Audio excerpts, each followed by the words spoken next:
നമസ്കാരം, welcome to the India press. എൻ്റെ പേര് കൃഷ്ണരാജ്. ഇത് നവംബർ 2024, ഡിസംബർ 2024, അതായത് അടുത്ത മാസം വിജ്ഞാപനം ഇറങ്ങാൻ പോകുന്ന ഒരു ഗവൺമെൻറ് ജോലി അല്ലെങ്കിൽ ഗവൺമെൻറ് സർവീസിൽ, കേരള സ്റ്റേറ്റ് ഗവൺമെൻറ് സർവീസിലുള്ള ഒരു ഉയർന്ന സ്ഥാനത്തേക്ക് ഉള്ള ഒരു എൻട്രി പൊസിഷൻ, ആ ഒരു അവസരത്തിൻ്റെ ഏകദേശം 1000-ലധികം വരുന്ന ആ ഒരു അവസരത്തിൻ്റെ ഒരു കർട്ടൻ റൈസർ, അതിലേക്കുള്ള ഒരു ശ്രദ്ധ ക്ഷണിക്കലാണ് ഞാൻ ഈ വീഡിയോയിലൂടെ ചെയ്യുന്നത്.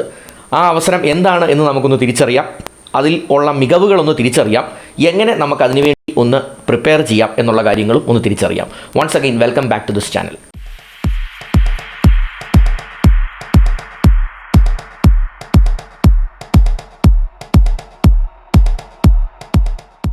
ഇൻട്രൊഡക്ഷനിൽ ഞാൻ സൂചിപ്പിച്ചതുപോലെ ഗവൺമെൻറ് ജോലികളിലെ അഥവാ കേരള ഗവൺമെൻറ് ഓഫർ ചെയ്യുന്ന തൊഴിൽ അവസരങ്ങളിലെ PSC തൊഴിൽ അവസരങ്ങളിലെ ഒരു ഹീറോ എന്ന് തന്നെ പറയാവുന്ന ഒരവസരമാണ് സെക്രട്ടേറിയറ്റ് അസിസ്റ്റൻറ്റ്.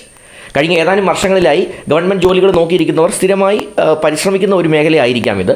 അതല്ലെങ്കിൽ 2024 അല്ലെ 2025 സെക്രട്ടേറിയറ്റ് അസിസ്റ്റൻറ്റ് ജോലിയിലേക്ക് എൻ്റർ ചെയ്യാൻ, അതിലേക്ക് കടന്നു വരാനായിട്ട് ആഗ്രഹിക്കുന്ന ഒരുപാട് പേര് ഇതിലുണ്ടാവും. നോട്ടിഫിക്കേഷൻ ഇതുവരെ വന്നിട്ടില്ല, പക്ഷേ നമുക്കതിനെ ഒന്ന് മനസ്സിലാക്കാം. ഒന്നാമത്തെ ഇതിൻ്റെ അഡ്വാൻറ്റേജ്, ഇതൊരു ചാമിങ് ജോബാണ് എന്നുള്ളതാണ്. ഗവൺമെൻറ് ജോലികളിൽ ധാരാളം തസ്തികകളിലേക്ക് ആപ്ലിക്കേഷൻ വിളിക്കാറുണ്ട്, അത് പലരും അപ്ലൈ ചെയ്യാറുമുണ്ട്. പക്ഷേ അതിലെ ഏറ്റവും ചാമിങ് ആയിട്ടുള്ളൊരു പൊസിഷനാണ് സെക്രട്ടേറിയറ്റ് അസിസ്റ്റൻറ്റ്. ആ ചാം ഉണ്ടാകാനുള്ള പല കാരണങ്ങളുണ്ട്, ഞാനതൊന്ന് എക്സ്പ്ലെയിൻ ചെയ്യാം. നിങ്ങൾ എന്തുകൊണ്ട് ഈ ജോലിയിലേക്ക് ഒന്ന് ശ്രദ്ധ കൊടുക്കണം എന്നുള്ളത് ഞാനൊന്ന് ഹൈലൈറ്റ് ചെയ്യാനാണ് ആഗ്രഹിക്കുന്നത്. ഒന്നാമത്തെ കാര്യം, ഈ ചാമിൻ്റെ കാരണം ഇത് സെക്രട്ടേറിയറ്റിലെ ഒരു ജോലിയാണ് എന്നുള്ളതാണ്. സെക്രട്ടേറിയറ്റിലെ ഒരു ബേസിക് ക്ലറിക്കൽ ലെവൽ ജോലിയല്ല. സെക്രട്ടേറിയറ്റ് അസിസ്റ്റൻ്റ് എന്ന് പറയുമ്പോൾ നിങ്ങൾ ഒരു ഫയൽ നീക്കത്തിൻ്റെ ആരംഭം കുറിക്കുന്ന വ്യക്തി കൂടിയാണ്. നമുക്കറിയാവുന്നതുപോലെ സെക്രട്ടേറിയറ്റിലെ എല്ലാ ഗവൺമെൻറ് ഓർഡറുകളും, ഗവൺമെൻറ് ഇഷ്യൂ ചെയ്യുന്ന എല്ലാ ഓർഡറുകളും, സർക്കാർ എടുക്കുന്ന എല്ലാ തീരുമാനങ്ങളും, അസംബ്ലിയിൽ എടുക്കുന്ന സർവ്വ തീരുമാനങ്ങളും, മന്ത്രിമാരുടെ ഡിസിഷൻസ്, ഇതെല്ലാം പബ്ലിക്കിലേക്ക് എത്തുന്നത് ഒരു ഗവൺമെൻറ് ഓർഡറിൻ്റെ രൂപത്തിലാണ്. അപ്പോൾ ഇതിൻ്റെ ഒരു നമ്പർ ഇട്ട് ഒരു ഫയൽ ഓപ്പൺ ചെയ്യുന്ന ആ ഒരു ജോലി, അത് പിന്നീട് ആ ഫയൽ ഹയർ ലെവലുകളിലേക്ക് പലപ്പോഴും പോവും. പല ലോക്കൽ സെൽഫ് ഗവേണിംഗ് ഡിപ്പാർട്ട്മെൻറ്റുകളിലേക്ക് വന്ന് അത് നമ്മളുടെ നിയമങ്ങളായി പലതും മാറും. അപ്പോൾ അത്തരം നീക്കങ്ങളുടെ തുടക്കം ഒരു സെക്രട്ടേറിയറ്റ് അസിസ്റ്റൻറ്റിൻ്റെ ടേബിളിൽ നിന്നായിരിക്കും ആരംഭിക്കുക. അതുകൊണ്ട് തന്നെ ഈ പൊസിഷൻ വളരെയധികം ഒരു ചാമിങ് പൊസിഷനാണ്. അതുപോലെ തന്നെ നല്ല ഒരു ശമ്പളം നൽകുന്ന പൊസിഷനാണ്. വളരെ ഫാസ്റ്റായി പ്രൊമോഷൻ നിങ്ങൾക്ക് ലഭിക്കുന്ന ഒരു പൊസിഷനാണ്. അതും കൂടാതെ ഒരു ടെസ്റ്റിൽ നിന്നും ഒട്ടനവധി പ്രൊഫൈലുകളിലേക്കുള്ള ഒരു സെലക്ഷൻ കൂടെ നടക്കുന്ന ഒരു ടെസ്റ്റ് കൂടിയാണ്. അപ്പോൾ ഈ കാര്യങ്ങളെല്ലാം നമുക്ക് ഒന്നൊന്നായി നമുക്കൊന്ന് പരിശോധിച്ച് മുന്നോട്ട് പോകാം. ഞാൻ നേരത്തെ പറഞ്ഞതുപോലെ ഹൈ പ്രിവിലേജ് ജോബാണ് എന്നുള്ളതാണ് ഇതിൻ്റെ ഏറ്റവും വലിയ ഒരു അഡ്വാൻറ്റേജ്. അതായത് ഒരു ഗവൺമെൻറ് സംവിധാനവുമായി, ഗവൺമെൻറ് ഡിസിഷൻ മേക്കിംഗ് അതോറിറ്റികളുമായി ഏറ്റവും അടുത്ത് നിൽക്കുന്ന ഒരു പൊസിഷനാണ്. സെക്രട്ടേറിയറ്റിലെ ജോലി എന്ന് പറയുമ്പോൾ തന്നെ നിങ്ങളുടെ ബന്ധങ്ങളെല്ലാം വെരി വെരി ഇമ്പോർട്ടൻറ്റ് പീപ്പിൾ അല്ലെങ്കിൽ VVIPസുമായിട്ടുള്ള ഒരുപാട് ബന്ധങ്ങൾ വളർത്തിയെടുക്കാനുള്ള അവസരം, ഭാവിയിൽ പെട്ടെന്ന് വളരെ ഫാസ്റ്റായിട്ട് നിങ്ങൾക്ക് കരിയറിൻ്റെ പടികൾ ചാടി കയറാനുള്ള ഒരു അവസരം, ഇതെല്ലാം നമുക്ക് ഇത് തരുന്നുണ്ട്. പിന്നെ ഇതിൻ്റെ മറ്റൊരു വലിയൊരു അഡ്വാൻറ്റേജ് എന്ന് പറഞ്ഞാൽ non-IAS റാങ്കുകളിൽ ഉള്ള അഡ്മിനിസ്ട്രേറ്റീവ് ജോലികളിൽ, അതായത് സർക്കാരിൻ്റെ അഡ്മിനിസ്ട്രേറ്റീവ് പദവികളിൽ ഇരിക്കുന്ന ജോലികളിൽ IAS റാങ്കിൽ ഇരിക്കുന്നവരാണ്, അല്ലെങ്കിൽ സിവിൽ സർവീസ് റാങ്കുകളിൽ ഇരിക്കുന്നവരാണ് ഏറ്റവും ഉയരത്തിലുള്ളത്. ഈ സിവിൽ സർവീസ് റാങ്കുകളിലുള്ളതല്ലാത്ത മേഖലകളിലുള്ള ഗവൺമെൻറ് ഉദ്യോഗസ്ഥരിൽ ഏറ്റവും ഉയർന്ന പൊസിഷനിലേക്ക് ഉയരാൻ പറ്റുന്ന ഒരു അവസരം കൂടിയാണ് നമ്മളുടെ സെക്രട്ടേറിയറ്റ് അസിസ്റ്റൻറ്റ് ജോലിയിലൂടെ നമുക്ക് ലഭിക്കുന്നത്. അപ്പോൾ ഈ non-IAS റാങ്കിലെ ടോപ്പ് ബ്രാസിലേക്ക് നമുക്ക് എത്താനായിട്ടുള്ള ഒരു അവസരമുണ്ട്. ഈ തസ്തികയുടെ പേര് തന്നെ സെക്രട്ടേറിയറ്റ് അസിസ്റ്റൻറ്റ് സ്പെഷ്യൽ സെക്രട്ടറി, അതായത് തുടക്കം സെക്രട്ടേറിയറ്റ് അസിസ്റ്റൻറ്റും ഈ തസ്തികയിൽ വരുന്നവരുടെ പ്രൊമോഷൻ കിട്ടി അവർ ഏറ്റവും അവസാനം എത്തുന്ന പൊസിഷൻ സ്പെഷ്യൽ സെക്രട്ടറി എന്നുള്ള പൊസിഷനാണ്. നിങ്ങളൊരു കാര്യം ഓർക്കണം, സ്പെഷ്യൽ സെക്രട്ടറി എന്ന പറഞ്ഞ പൊസിഷൻ അത് ഒരു സിവിൽ സർവീസ് ഉദ്യോഗസ്ഥൻ എത്തുന്ന പൊസിഷൻ്റെ തുല്യമായ പൊസിഷനാണ്. സ്പെഷ്യൽ സെക്രട്ടറി അല്ലെങ്കിൽ അതിനുശേഷമുള്ള അണ്ടർ സെക്രട്ടറി, അതിന് മുൻപുള്ള അണ്ടർ സെക്രട്ടറി, ജോയിൻറ്റ് സെക്രട്ടറി എന്നൊക്കെ പറയുന്ന പൊസിഷൻ കടന്ന് നിങ്ങളൊരു സ്പെഷ്യൽ സെക്രട്ടറിയിലേക്ക് എത്തുമ്പോൾ നിങ്ങളൊരു സീനിയർ IAS ഉദ്യോഗസ്ഥൻ്റെ തുല്യമായിട്ടുള്ള ഏതാണ്ട് ഒരു പൊസിഷനിലേക്കാണ് എത്തുന്നത്. ശമ്പളത്തിൻ്റെ കാര്യത്തിലും ഈ ഒരു അഡ്വാൻറ്റേജ് നമുക്ക് കിട്ടുകയും ചെയ്യും. അപ്പോൾ അതൊരു ഈക്വൽ ടു ആൻ IAS കരിയറിലേക്ക് നിങ്ങളുടെ കരിയറിൻ്റെ ഒരു പകുതി കടക്കുമ്പോൾ, ഒരു സർവീസിലെ ടോട്ടൽ എത്ര വർഷമാണോ നിങ്ങൾ വർക്ക് ചെയ്യുന്നത് അതിൻ്റെ ഏകദേശം ഒരു പകുതി കടന്നു കഴിയുമ്പോൾ, അതിൻ്റെ മുക്കാൽ ഭാഗത്തിലേക്കൊക്കെ എത്തുമ്പോൾ നിങ്ങൾക്കൊരു സിവിൽ സർവീസ് പ്രൊഫൈലിന് തുല്യമായ പ്രൊഫൈലിലേക്ക് എത്താൻ പറ്റും. അപ്പോൾ ഇത് ഞാൻ ഈ പറഞ്ഞ ആ ഒരു ചാം എന്ന് ഞാൻ ആദ്യം പറഞ്ഞു അല്ലേ, ഒരു കരിസ്മ, ഈ ജോലിക്കുള്ള ഒരു വലിയ ഒരു അഡ്വാൻറ്റേജ് എന്ന് ഞാൻ പറഞ്ഞു. അതിനകത്തെ ഒരു പ്രധാനപ്പെട്ട കാര്യം അതാണ്. പിന്നെ ഇതിൻ്റെ അകത്ത് മെനി സർവീസസ് വൺ ടെസ്റ്റ് അങ്ങനെയുള്ളൊരു ഫാക്ടറും കൂടി ഇതിനകത്തുണ്ട്. അതായത് ഇന്ത്യൻ സിവിൽ സർവീസ് എക്സാം നോക്കിയാൽ നമുക്കറിയാം ഒറ്റ പരീക്ഷയാണ്. ഇന്ത്യൻ സിവിൽ സർവീസ് എക്സാമിൽ നിന്ന് ഉള്ള സെലക്ഷനാണ് IAS, IPS, IRS, IFS, IES, Indian administrative service, Indian police service, Indian revenue service, Indian railway service, Indian economic service, Indian foreign service. ഇതെല്ലാം തിരഞ്ഞെടുക്കുന്നത് ഈ ഒറ്റ പരീക്ഷയിൽ നിന്നാണ്. നമ്മുടെ സെക്രട്ടേറിയറ്റ് അസിസ്റ്റൻറ്റിനും അതിന് തുല്യമായിട്ട് ഏതാണ്ട് ഉള്ള ഒരു അഡ്വാൻറ്റേജ് ഉണ്ട്. കാരണം ഇതിനകത്തു നിന്ന് സെക്രട്ടേറിയറ്റ് അസിസ്റ്റൻറ്റിലേക്ക് മാത്രമല്ല തിരഞ്ഞെടുക്കുന്നത് എന്നുള്ളതാണ് അതിൻ്റെ പ്രധാനപ്പെട്ട ഒരു കാര്യം. ഫോർ എക്സാമ്പിൾ, സെക്രട്ടേറിയറ്റ് അസിസ്റ്റൻറ്റുമാരോടൊപ്പം, അതായത് സെക്രട്ടേറിയറ്റിലെ പല ഡിപ്പാർട്ട്മെൻറ്റുകളിൽ ഉള്ള ജോലികളാണ്. അതിനകത്ത് ഒരു കാര്യം മനസ്സിലാക്കേണ്ടത്, കൂടുതലും സെക്രട്ടേറിയറ്റിലെ പൊതുഭരണ വകുപ്പിലേക്കും ധനകാര്യ വകുപ്പിലേക്കുമാണ് ഈ ജോലികളിൽ കൂടുതൽ സെക്രട്ടേറിയറ്റ് അസിസ്റ്റൻറ്റുമാരെ വരുന്ന തസ്തികകളിൽ നിയോഗിക്കാൻ പോകുന്നത്. അതായത് പൊതുഭരണ വകുപ്പിലേക്കും ധനകാര്യ വകുപ്പിലേക്കും. അപ്പോൾ അത് കൂടാതെ കുറേയധികം മേഖലകളിലേക്ക് ഈ സെയിം ലിസ്റ്റിൽ നിന്ന് തന്നെ സെലക്ട് ചെയ്യുന്നുണ്ട്. അതിൻ്റെ ഒരു എക്സാമ്പിളാണ് ലെജിസ്ലേറ്റീവ് അസംബ്ലി സെക്രട്ടേറിയറ്റ്. അതായത് നമ്മളുടെ സെക്രട്ടേറിയറ്റ് എന്ന് പറയുന്ന സംസ്ഥാനത്തിൻ്റെ ഭരണ സ്ഥിരാകേന്ദ്രമാണ്. അസംബ്ലി പാസ്സാക്കുന്ന നിയമങ്ങൾ അല്ലെങ്കിൽ സർക്കാരിൻ്റെ തീരുമാനങ്ങൾ, നയങ്ങൾ ഇതെല്ലാം പൊതുജനങ്ങളിലേക്ക് എത്തിക്കാനുള്ള ഒരു സംവിധാനമാണ് നമ്മുടെ സെക്രട്ടേറിയറ്റ് എന്ന് പറയുന്നത്. ചീഫ് സെക്രട്ടറിയുടെ കീഴിൽ ഉള്ള വർക്ക് ചെയ്യുന്ന സ്ഥാപനം. അല്ലെങ്കിൽ സെക്രട്ടേറിയറ്റിലെ അധിപൻ ആരാണെന്ന് ചോദിച്ചു കഴിഞ്ഞാൽ ചീഫ് സെക്രട്ടറിയാണ്. ചീഫ് സെക്രട്ടറിയുടെ കീഴിലാണ് ബാക്കിയുള്ള IAS ഉദ്യോഗസ്ഥരെല്ലാം, ഓരോ ജില്ലകളിലെ കളക്ടർമാർ, അസിസ്റ്റൻറ്റ് കളക്ടർമാർ, ഇവരെല്ലാം റിപ്പോർട്ട് ചെയ്യുന്നത് ചീഫ് സെക്രട്ടറിയിലേക്കാണ്.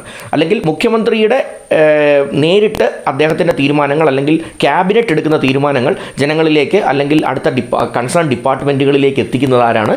ചീഫ് സെക്രട്ടറിയാണ്. ആ ചീഫ് സെക്രട്ടറി ഡെലിഗേറ്റ് ചെയ്താണ് ഓരോരുത്തർക്കും അത് ഓർഡർ ഇഷ്യൂ ചെയ്ത് കൊടുക്കുന്നത്. അപ്പോൾ ഇത് കൂടാതെ അസംബ്ലി എടുക്കുന്ന തീരുമാനങ്ങളുണ്ട്. അതായത് ലെജിസ്ലേറ്റീവ് അസംബ്ലി സെക്രട്ടേറിയറ്റ് എന്ന് പറയുന്നൊരു സംവിധാനമുണ്ട്.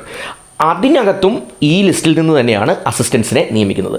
അപ്പോൾ ലെജിസ്ലേറ്റീവ് അസംബ്ലി എന്ന് പറയുമ്പോൾ നമുക്കറിയാവുന്ന പോലെ MLA മാരും മന്ത്രിമാരും മുഖ്യമന്ത്രിയും പ്രതിപക്ഷ നേതാവും അടങ്ങുന്ന ആ ഒരു സംവിധാനം, ആ ഒരു സംവിധാനത്തിനെ മാനേജ് ചെയ്യുന്ന ആ ഒരു സെക്രട്ടേറിയറ്റിൽ, അസംബ്ലി സെക്രട്ടേറിയറ്റിൽ അസിസ്റ്റൻസും ഇതേ ലിസ്റ്റിൽ നിന്ന് തന്നെയാണ് സെലക്ട് ചെയ്യുന്നത്. അപ്പോൾ അതൊരു വലിയ അഡ്വാൻറ്റേജാണ്. എഗെയിൻ അത് ഈ നേരത്തെ മുൻപ് സൂചിപ്പിച്ചതുപോലെ തന്നെ സെക്രട്ടേറിയറ്റിൽ ഉള്ള ജോലി പോലെ തന്നെ ചാമിങ് ആയിട്ടുള്ള, കരിസ്മാറ്റിക് ആയിട്ടുള്ളൊരു അവസരമാണത്. വളരെ അഡ്വാൻറ്റേജ് തരുന്ന ഒരു ഓപ്പർച്യൂണിറ്റിയാണ്, പെട്ടെന്ന് വളർച്ച കിട്ടുന്ന ഒരു ഓപ്പർച്യൂണിറ്റിയാണ്. അതുപോലെ തന്നെയാണ് പബ്ലിക് സർവീസ് കമ്മീഷൻ അസിസ്റ്റൻസ്. നമുക്കറിയാവുന്നതുപോലെ പബ്ലിക് സർവീസ് കമ്മീഷൻ എന്ന് പറഞ്ഞാൽ സംസ്ഥാനത്തെ പല ഗവൺമെൻറ് ഡിപ്പാർട്ട്മെൻറ്റുകളിലായി ഉള്ള അവസരങ്ങൾ റിപ്പോർട്ട് ചെയ്യുകയും എത്ര പേരെ തിരഞ്ഞെടുക്കണമെന്ന് തീരുമാനിക്കുകയും ഏതൊക്കെ തസ്തികകൾ വേണം എന്നുള്ളതും അതിനെങ്ങനത്തെ ടെസ്റ്റുകൾ വേണം, എങ്ങനെ ഇൻ്റർവ്യൂസ് കണ്ടക്ട് ചെയ്യണം, എങ്ങനെ കാൻഡിഡേറ്റ്സിനെ ഷോർട്ട് ലിസ്റ്റ് ചെയ്ത് ഫൈനൽ സെലക്ഷൻ ലിസ്റ്റ് ഉണ്ടാക്കണം, ഓരോ ഡിപ്പാർട്ട്മെൻറ്റുകൾക്കും അവരെ അലോക്കേറ്റ് ചെയ്യണം. ഈ കാര്യങ്ങളെല്ലാം നടത്തുന്നത് പബ്ലിക് സർവീസ് കമ്മീഷൻ എന്ന് പറയുന്ന ഒരു ക്വാസി ജുഡീഷ്യൽ ബോഡി എന്ന് വേണമെങ്കിൽ നമുക്ക് വിളിക്കാവുന്ന ഒരു സംവിധാനമാണ്. സർക്കാരിൻ്റെ നേരിട്ടുള്ള നിയന്ത്രണത്തിലല്ല അതുള്ളത്. അത് കുറച്ചുകൂടെ കുറച്ചുകൂടെ സ്വയംഭരണമുള്ള ഒരു ഡിപ്പാർട്ട്മെൻറ്റാണ് പബ്ലിക് സർവീസ് കമ്മീഷൻ. അപ്പോൾ ഈ പബ്ലിക് സർവീസ് കമ്മീഷൻ അസിസ്റ്റൻസും അതിനകത്തുള്ള ഈ പറഞ്ഞ തസ്തികകളിലും നമ്മൾ അസൈൻ ചെയ്യുന്നത് ആരെയാണ്? ഇതേ സെക്രട്ടേറിയറ്റ് അസിസ്റ്റൻറ്റ് ലിസ്റ്റിൽ നിന്നാണ്. അതുപോലെ തന്നെ അടുത്ത ഒരു വളരെ മികച്ച ഒരു ഏരിയ ഞാൻ പറഞ്ഞു തരാം. അത് auditor at state audit department. അതായത് മുൻകാലത്ത് ലോക്കൽ ഫണ്ട് ഓഡിറ്റ് എന്ന് പറഞ്ഞ ഒരു സംഭവമുണ്ട്. അത് ഇപ്പോൾ അതിൻ്റെ പേര് ഓഡിറ്റർ അറ്റ് സ്റ്റേറ്റ് ഡിപ്പാർട്ട്മെൻറ്റ് അല്ലെങ്കിൽ സ്റ്റേറ്റ് ഓഡിറ്റ് ഡിപ്പാർട്ട്മെൻറ്റ് എന്ന് പറഞ്ഞൊരു സംഭവമാണ്. അപ്പോൾ സ്റ്റേറ്റ് ഓഡിറ്റ് ഡിപ്പാർട്ട്മെൻറ്റ് അല്ലെങ്കിൽ പണ്ടത്തെ ലോക്കൽ ഫണ്ട് ഓഡിറ്റിലെ ഓഡിറ്റർമാർ അതും ഈ ലിസ്റ്റിൽ നിന്ന് തന്നെയാണ് തിരഞ്ഞെടുക്കുന്നത്. അതെന്താണ് എന്ന് ചോദിച്ചാൽ, സർക്കാരിൻ്റെ കീഴിലുള്ള സ്ഥാപനങ്ങൾ, ബോർഡുകളുണ്ട്, കോർപ്പറേഷനുകൾ, ഇപ്പോൾ ദേവസ്വം ബോർഡ് പോലത്തെ കാര്യങ്ങൾ, KSRTC പോലത്തെ കോർപ്പറേഷനുകൾ, KSEB പോലത്തെ മറ്റ് ബോർഡുകൾ, പൊല്യൂഷൻ കൺട്രോൾ ബോർഡ് പോലത്തെ ഇത്തരം ബോർഡുകൾ, കോർപ്പറേഷനുകൾ, സ്വയംഭരണ സ്ഥാപനങ്ങൾ, നമ്മളുടെ പഞ്ചായത്ത് സംവിധാനം, ജില്ലാ പഞ്ചായത്ത്, ഗ്രാമപഞ്ചായത്ത് ഇതുപോലത്തെ സ്വയംഭരണ സ്ഥാപനങ്ങൾ, ഇവരുടെ എല്ലാം, ഇത്തരം സ്ഥാപനങ്ങളുടെ എല്ലാം വരവ് ചെലവ് കണക്കുകൾ ഓഡിറ്റ് ചെയ്യുന്ന ഒരു സ്വയംഭരണ സ്ഥാപനമാണ് ഈ പറഞ്ഞ ഡിപ്പാർട്ട്മെൻറ്റ് ഓഫ് ഓഡിറ്റ് എന്ന് പറയുന്നത്. അതിലേക്കുള്ള അസിസ്റ്റൻസിനെ തിരഞ്ഞെടുക്കുന്നതും ഇതേ ടെസ്റ്റിൽ നിന്ന് തന്നെയാണ് എന്ന് മനസ്സിലാക്കാം. അതിലും മികച്ച ഒരു ഓപ്പർച്യൂണിറ്റി കൂടി ഇതിലെ ലിസ്റ്റിൽ വരുന്നവർക്കുണ്ട്. അതായത് advocate general office assistant. Advocate general എന്ന് പറഞ്ഞാൽ നമുക്കറിയാം AG's ഓഫീസ് എന്ന് പറയും. അഡ്വക്കേറ്റ് ജനറലിൻ്റെ ഓഫീസ്, അതായത് സംസ്ഥാനത്തിൻ്റെ നിയമ സംവിധാനങ്ങൾ അല്ലെങ്കിൽ ഗവൺമെൻറ്റുമായി ബന്ധപ്പെട്ട നിയമ സംവിധാനങ്ങളെല്ലാം ഹാൻഡിൽ ചെയ്യുന്ന വ്യക്തിയാണ് നമ്മൾ അഡ്വക്കേറ്റ് ജനറൽ എന്ന് പറയുന്നത്. അഡ്വക്കേറ്റ് ജനറൽസ് ഓഫീസ് എന്ന് പറയുന്ന ഒരു വലിയ സംവിധാനമാണ്. ഒരുപാട് അഡ്വക്കേറ്റുമാരും ഒരുപാട് നിയമ വിദഗ്ധരും ഒക്കെ ഇൻക്ലൂഡ് ചെയ്യുന്ന ഒരു വലിയ ബോഡിയാണ് AG എന്ന് പറയുന്നത്, അഡ്വക്കേറ്റ് ജനറൽ സംവിധാനം. അപ്പോൾ ആ അഡ്വക്കേറ്റ് ജനറൽസ് ഓഫീസ് അസിസ്റ്റൻറ്റുകളും ഇതേ ലിസ്റ്റിൽ നിന്ന് തന്നെ തിരഞ്ഞെടുക്കുന്നതാണ്. അപ്പോൾ ഏറ്റവും ചാമിങ് ആയിട്ടുള്ള ഒരു ഓപ്പർച്യൂണിറ്റി ആണെന്നുള്ളത് ഞാനൊന്ന് എസ്റ്റാബ്ലിഷ് ചെയ്യാനായിട്ടാണ് ശ്രമിച്ചത്. പിന്നെ ഏറ്റവും അഡ്വാൻറ്റേജ് ഏത് ജോലിയുടെയും നമ്മൾ മനസ്സിലാക്കുന്ന സാലറിയിലൂടെയാണല്ലോ അല്ലേ. ഇപ്പോൾ യഥാർത്ഥത്തിൽ സെക്രട്ടേറിയറ്റ് അസിസ്റ്റൻറ്റ് ജോലിയിൽ സ്റ്റാർട്ടിംഗ് സാലറി തന്നെ ഏതാണ്ട് 48,000 രൂപയാണ്. അപ്പോൾ നമ്മളുടെ DA HRA പോലെയുള്ള അഡീഷണൽ പെർക്സും എല്ലാം കൂടെ കൂട്ടിക്കഴിയുമ്പോൾ സ്റ്റാർട്ടിങ്ങിൽ തന്നെ ഒരു തുടക്കക്കാരന് തന്നെ 50,000 മുകളിൽ സാലറി കിട്ടുന്ന ഒരു ഓപ്ഷനുണ്ട്. പിന്നെ ഞാൻ നേരത്തെ പറഞ്ഞതുപോലെ ഇത് സ്റ്റാർട്ടിംഗ് സെക്രട്ടേറിയറ്റ് അസിസ്റ്റൻ്റ് ആണെങ്കിലും നിങ്ങൾക്ക് പ്രൊമോഷൻ കിട്ടി, അതിനെ അടുത്ത പ്രൊമോഷൻ കിട്ടി, അങ്ങനെ അവസാനം റീച്ച് ചെയ്യുന്ന പൊസിഷൻ സ്പെഷ്യൽ സെക്രട്ടറി എന്ന് പറഞ്ഞൊരു പൊസിഷനിലേക്കാണ്. ഇപ്പോഴത്തെ രീതി അനുസരിച്ച് സ്പെഷ്യൽ സെക്രട്ടറിയുടെ സാലറി ഏതാണ്ട് 1,66,000 രൂപ പ്രതിമാസം 1,66,000 രൂപ, 1,66,000 rupees per month plus perks. അതുകൂടാതെ അഡീഷണൽ പെർക്സുകൾ പലതും ലഭിക്കുകയും ചെയ്യും. വാഹനവും കാറും അങ്ങനത്തെ കാര്യങ്ങളുമൊക്കെ ഈ പറഞ്ഞ സ്പെഷ്യൽ സെക്രട്ടറിക്ക് ലഭിക്കും. സർക്കാർ അനുവദിച്ചു തരുന്ന വാഹനവും ഒക്കെ ഉണ്ടാവും. അപ്പോൾ ഇതെല്ലാം നമുക്ക് അഡീഷണൽ ആയിട്ടുള്ള പ്രിവിലേജസ് ആണ്. അപ്പോൾ ഞാൻ പറഞ്ഞു വരുന്നത് ഇത് വലിയ ഒരു ഓപ്പർച്യൂണിറ്റിയാണ്.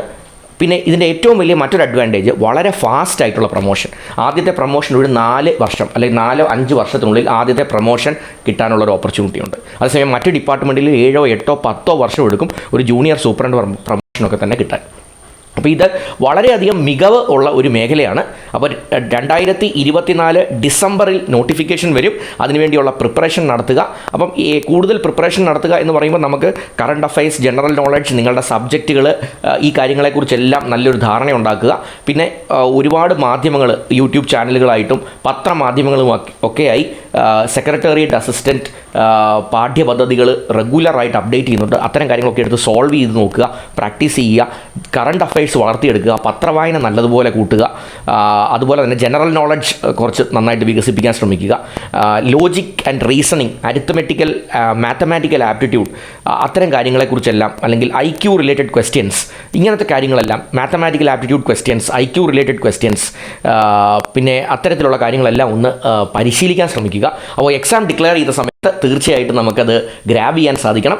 അപ്പോൾ ഈ അവസരങ്ങളെല്ലാം മനസ്സിലാക്കി അതിന് മുൻകൂട്ടി തയ്യാറെടുത്ത് സമയത്ത് തന്നെ അപ്ലൈ ചെയ്ത് വിജയത്തിലേക്ക് എത്തുവാൻ സാധിക്കട്ടെ എന്ന് ആശംസിക്കുന്നു. നിങ്ങൾ ആദ്യമായാണ് എൻ്റെ ഒരു വീഡിയോ ഈ ചാനലിലൂടെ കാണുന്നത് എങ്കിൽ ദയവായി ആ സബ്സ്ക്രിപ്ഷൻ ബട്ടൺ ഒന്ന് ഹിറ്റ് ചെയ്യുക, ചാനൽ ഒന്ന് സബ്സ്ക്രൈബ് ചെയ്ത് സപ്പോർട്ട് ചെയ്യാൻ ശ്രമിക്കുക. ഞാൻ എല്ലാ ദിവസവും ഈ വീഡിയോസ്, ഇത്തരത്തിലുള്ള കരിയർ റിലേറ്റഡ് വീഡിയോസ് അപ്ഡേറ്റ് ചെയ്യുന്നതാണ്. അപ്പോൾ അത്തരം വീഡിയോസ് നിങ്ങളിലേക്ക് കൂടുതലായി എത്തിച്ചേരും. അതിനുവേണ്ടി ഒന്ന് സബ്സ്ക്രൈബ് ചെയ്യാനായിട്ട് ശ്രമിക്കുക. Once again thanks for watching this video and wish you all the best.